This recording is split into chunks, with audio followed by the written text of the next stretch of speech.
कोई माने या माने, इस मुल्क का सबसे बड़ा झूठा, सबसे बड़ा चोर आम आदमी है।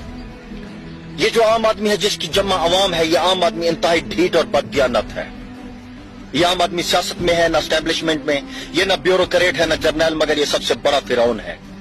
ये अपने जैसे दूसरे आम लोगों का सबसे बड़ा दुश्मन है। ये फल बेचता है तो जानबूझकर गंदे फल थैले में डाल देता है। ये मोटरसाइकिल चलाता है तो पैदल चलने वालों और गाड़ियां चलाने वालों के लिए खुदा का अजाब बनता है।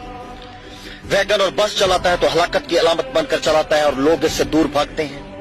ट्रैक्टर और डंपर चलाता है तो मौत का फरिश्ता बन जाता है। ये सरकारी दफ्तर में कलर्क बनकर बैठता है तो सांप की तरह फुनकारता है और बिच्छू की तरह डसता है। ये दफ्तर से नमाज के लिए जाता है तो वापस नहीं आता। साहिल इंतजार कर करके नामुराद होकर वापस चले जाते हैं।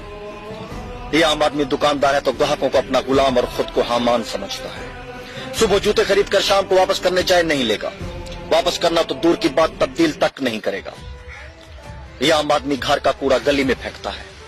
ये आम आदमी गैस के महकमे में मुलाजिम लगता है तो रिश्वत लेकर नाजायज चोरी छुपे गैस कनेक्शन देता है। बिजली के महकमे में जाए तो घर बैठकर मीटर रीडिंग करता है।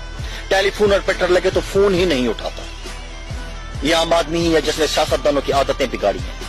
ये खुशी से उन सियासतदानों की, उनके बच्चों की, उनके खानदानों की गुलामी करता है। ये सारी जिंदगी उनके जलसों में दरिया बिछाता है, नारे लगाता है, उनकी गाड़ियों के साथ दौड़ता है, उनकी